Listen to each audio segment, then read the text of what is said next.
Morning everyone, magandang umaga. Ngayong araw po ay nagpo ako tungkol sa pagbiopsy sa akin.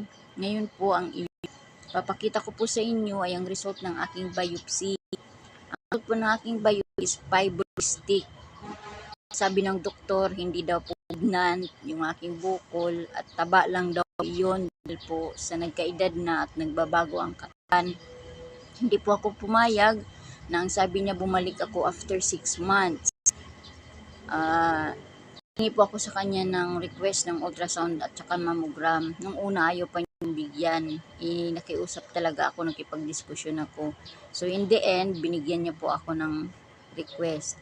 O yun, sa susunod po, yun po ang ipopost ko po, yung result ng mammogram. Kasi mas nauna ko pong naipost yung sa ultrasound, yung nakikita niyo nung nakaraan na may bukol na nakalutang.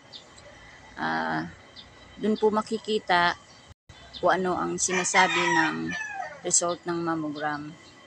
Malignant ba o hindi, or ano ang dapat gawin after mammogram.